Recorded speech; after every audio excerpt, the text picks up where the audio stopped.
tema de hoje é a adolescência. O que é adolescência? É necessário falar disso? Lógico que é necessário. A adolescência compreende uma etapa de vida que começa aos 11 anos e vai até os 22 anos. A adolescência hoje é um tema tão estudado que até na Organização Mundial de Saúde já tem pessoas indicativos, grupos de trabalho, querendo implicar o término da adolescência aos 26 anos. Lógico, tem etapas da sociedade, períodos da história, que adolescentes não tinham tanto este olhar, essa preocupação. Até porque crianças, mulheres e adolescentes, eles eram desconsiderados no cenário. Até nas estatísticas, o que se contava era o homem. Até isso você vai encontrar em passagens da Bíblia, né? Onde você conta-se tantas mil pessoas, tirando as mulheres e as crianças. Imagina adolescente. Porém, a adolescência, com a evolução educacional da sociedade, com a ocidentalização, a adolescência vai tendo muita ênfase. E também os estudos da psicologia, da psiquiatria, da própria pediatria, sobre a adolescência, da antropologia, inclusive, vai nos remeter à percepção de que essa fase ela é necessária de ser recuperada em termos de importância, não de deixar para lá. Tanto que famílias que abandonam seus adolescentes, né? A educação, quando abandona a adolescência, existe uma resposta muito negativa por parte do próprio adolescente. Mas o que é adolescência? Então, a adolescência ela compreende esse período de 11 a 22 anos, onde você tem 3 etapas distintas. A pré-adolescência, que ela vai de 11 até 12 anos, 11 e 12 anos, que é aquela fase que está se deixando a infância e passando para a adolescência normal, a adolescência propriamente dita. A adolescência propriamente dita começa aos 14 e vai até aos 17, que aí é aquela fase tinhosa que o pessoal fala. E a gente vai estar entendendo por que ela é tinhosa e tem que ser mesmo, porque é o que a gente chama de adolescência normal. E depois a terceira etapa, que já é a evolução já para entrar na vida adulta, que é a adolescência adulta, que aí o sujeito já começa a prospectar o futuro, já começa a imaginar o que ele vai ser quando crescer e já vai havendo uma certa estabilidade. Nessas 3 etapas, nós vamos ter características distintas. 11, 12 anos não é propriamente adolescente, é um pré-adolescente. Tanto que na clínica infantil, nós tratamos criança, terapia de criança, ludoterapia, até os 12 anos. A infância termina aos 12. Tudo bem que a gente está falando de números, porém como referência. Mas para cada pessoa esses números podem alternar. Pode ser que há adolescentes que já entram na vida adulta mais cedo, pode ser que há adolescentes que entram na vida adulta de forma mais tardia, e assim também pode ser que há crianças que já entram numa pré-adolescência mais cedo, 9, 10 anos, ou fica uma extensão de, ao invés de 14, 15, 16, 17 anos, na adolescência propriamente dita, estende isso para mais de 10 anos. Então a gente fala de números para ter uma equivalência. Sempre que eu converso, ou que eu converso com uma família, que eu vou ouvir um processo de um caso a nível psicológico, a primeira pergunta que eu faço: quantos anos a pessoa tem? Porque a idade ela cria uma relação, você já é como se fosse um mapa conceitual. Nesse sentido, a pré-adolescência ela passa pelo drama do luto. O pré-adolescente ele vive o luto de 3 itens. Ele tem 3 mortes, que é o luto, a morte, do corpo de criança. Há uma transformação hormonal. Coisas que ele não sentia de criança, ele começa a sentir. Um desses elementos é de ordem sexual. A menina e o menino começam a ter sensações sexuais decorrente da produção hormonal. A menina começa a liberar o óvulo, o menino começa a produzir espermatozoide, tudo isso na corrente sanguínea, isso vira um turbilhão. Eu sempre falo que séries ou salas de aula de pré-adolescentes, né? Essas séries de aula de quarto ano, quinto ano, sexto ano, são salas que, se você entra, dá até para sentir o cheiro hormonal pululando no meio deles. Então, este fator da crise, da morte do corpo de criança. De uma hora para outra, esse corpo tem um estirão. A menina não tinha seios, passa a ter. O menino não ejaculava, passa a ejacular. Começa a criar pelos no corpo. É uma coisa, alternar a voz. Outra morte que o pré-adolescente passa é a morte dos pais de criança. Até então, o pai colocava a menina no colo. Ai, minha querida, daqui a pouco aquela menina já tem seios, já tem um corpo desenvolvido, e hoje tem muita estimulação para o desenvolvimento desse corpo. O apelo também do corpo, da sensualidade, provoca um distanciamento da relação do pai no trato daquela criança, que era criança e agora o sujeito não sabe o que é. Então, esse conflito, tanto da perda do corpo, do referencial do pai para os filhos, como dos filhos para os pais. E outra morte que o pré-adolescente passa é a morte da identidade. Eu era criança e agora eu sou adolescente. Aí, por exemplo, o sujeito tem vontade de brincar ainda brinquedos ou coisa de moleque, de criança, de menina, sair para a rua fazer coisa de criança. Aí a mãe chega e fala assim: nossa, menino, mas você está parecendo uma criança, olha o teu tamanho, né?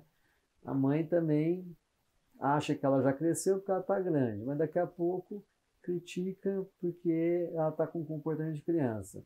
A menina, por sua vez, também se pega nessa zona de conflito.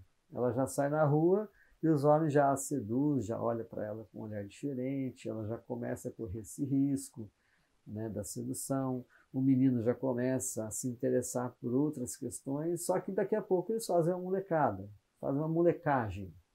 E aí vem aquele discurso: nossa, nem parece que você está virando homem, né? Nem parece que você cresceu.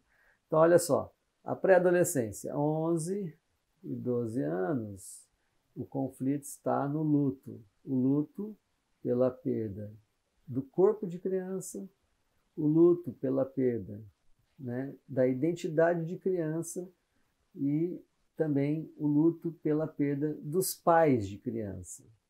É muito luto, né? São 3 dores. Depois, na adolescência normal, a gente vai ter aquela fase que o sujeito já passou esse turbilhão e já começa a acreditar que ele já pode, que ele já é o dono da verdade. Então ele começa a entrar num estágio de racionalidade, de confronto. E isso também, se a gente vai estudar a teoria cognitiva de Piaget, do psicólogo Piaget, você vai ver que também nessa idade dos 14, ele começa a ter a capacidade de abstrair. O que é isso? Até então ele aprende, 1 mais 1 são 2. Na adolescência ele já fala: será que é mesmo? 1 mais 1 será que é 2? Aí começa. Então você imagina um professor, uma mãe e um pai que não entende disso, sai nos tapas, né? Aí a menina começa a querer pegar a roupa da mãe, porque o manequim mais ou menos igual ali, ela começa a querer sair e vestir a roupa da mãe porque ela já se acha a mãe ou melhor que a mãe, né? E aí começa o conflito. E é engraçado que esse conflito é briga na certa. Se bobear, sai nos tapas, né? O menino começa a ver que o pai poderia ter um melhor desempenho profissional e começa a questionar os negócios do pai, imagina. Aí começa a descer o barraco. E aquela coisa da autorização, né? Eu posso ir, eu posso fazer isso, eu posso fazer aquilo. É interessante que essa fase é uma fase que a gente dá o nome de aborrecente.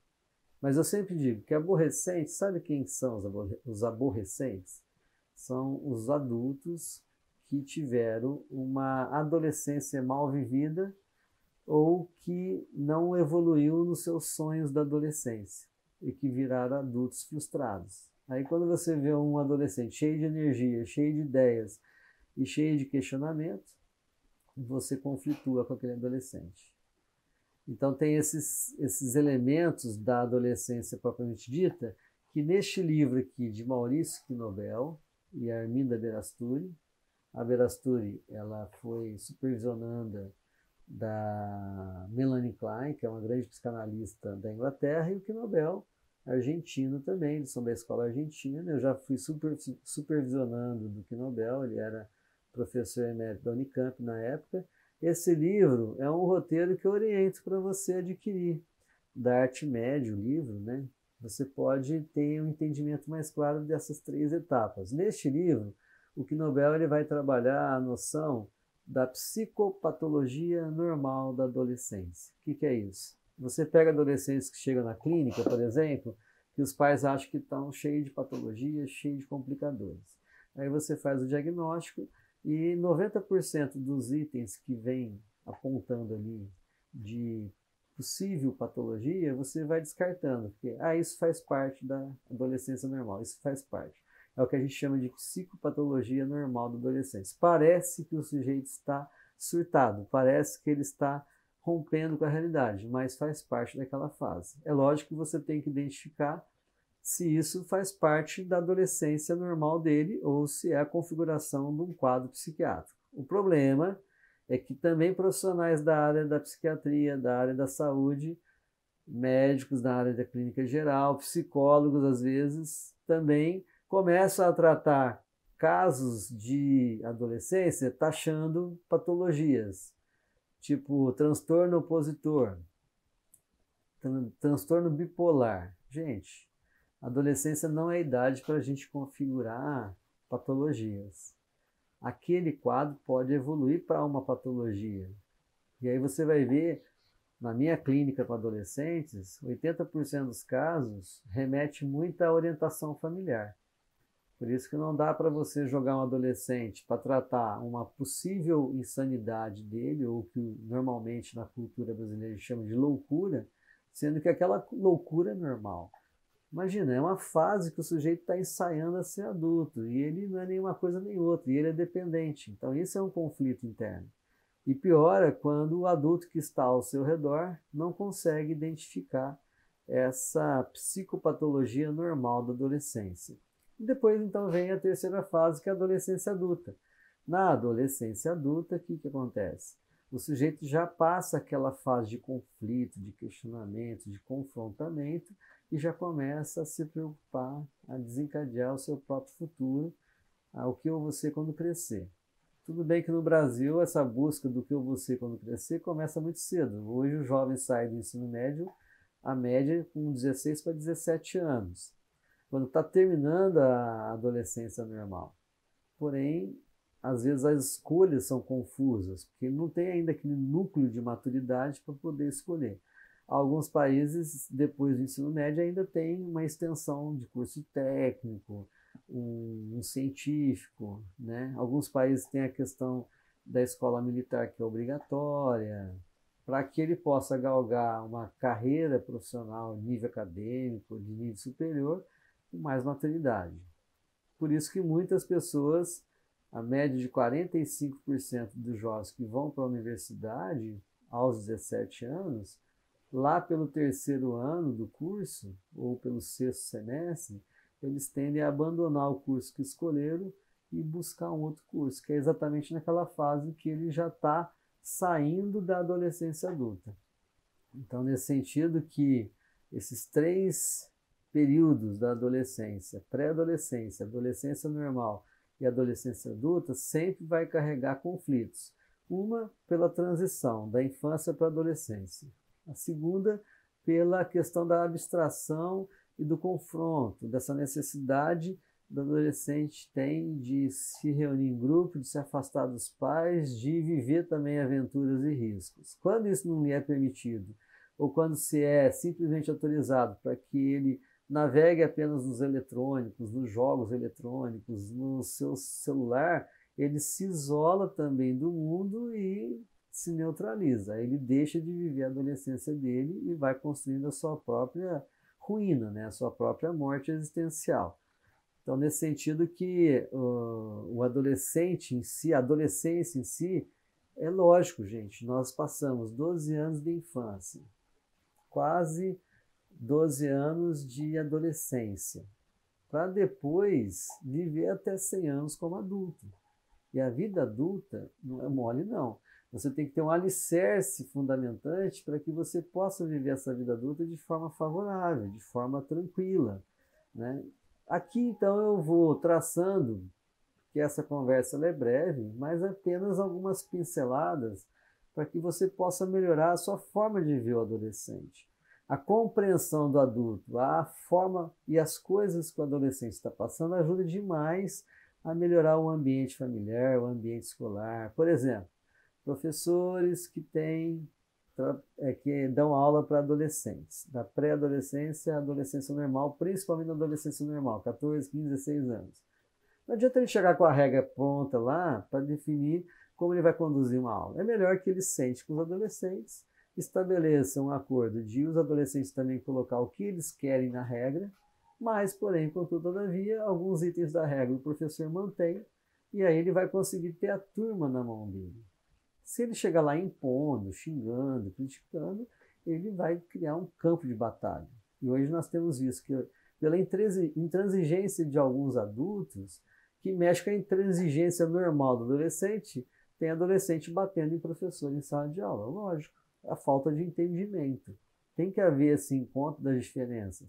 Quem está mais preparado para se encontrar com um conflito adolescente é o adulto bem resolvido. O duro é achar esse adulto bem resolvido. Por isso que esse tema eu priorizei, que eu tenho percebido uma necessidade muito grande de nós adultos compreendermos melhor a adolescência.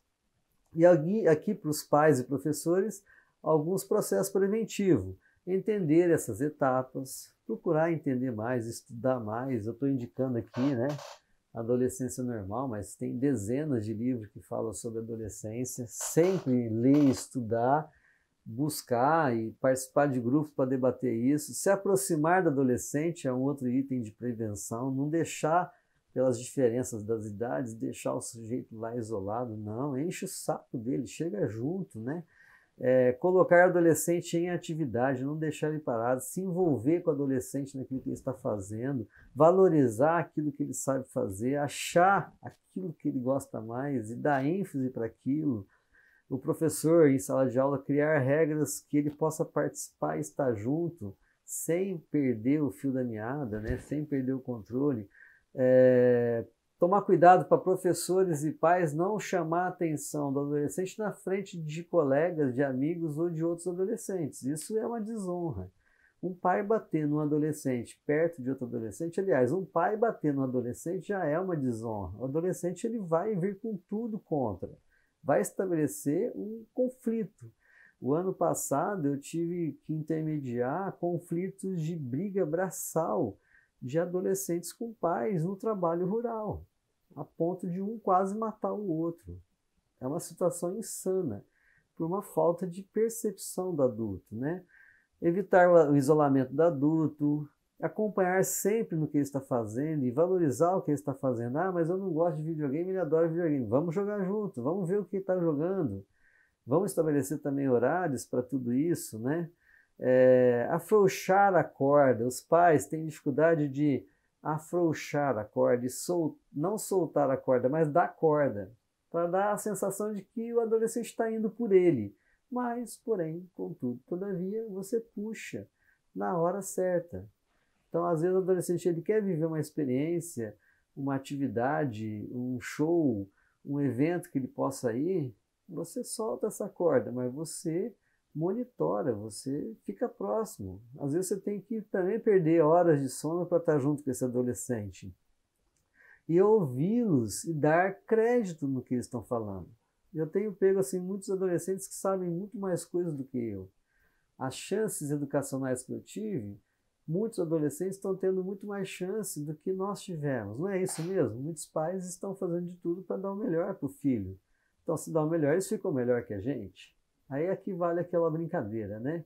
O produto tem que ser melhor que a fábrica. Se meu filho adolescente está apontando para mim que ele está ficando melhor que eu, por que eu vou ter inveja dele? Ao contrário, eu vou ter que ter orgulho. A diferença é que às vezes ele está se achando, mas eu posso estar junto, valorizando aquilo que ele está se achando, até que ele possa perceber que ele precisa de mim. Então, estabelece-se uma troca. Não é uma tarefa fácil, mas eu tenho a impressão que só o fato de você estar parando para ouvir esse tema e abrindo a sua mente para entender essa adolescência, você já vai ver a grande diferença que isso vai dar. Se você trabalha com adolescentes, se você tem filhos adolescentes, se você tem sobrinhos adolescentes, ou na sua comunidade, no seu bairro, você convive com vários jovens dessa faixa etária da adolescência. Um abraço para você e espero que você possa usufruir esse conteúdo e transformar esse conteúdo numa boa convivência na sua família e no seu ambiente de trabalho.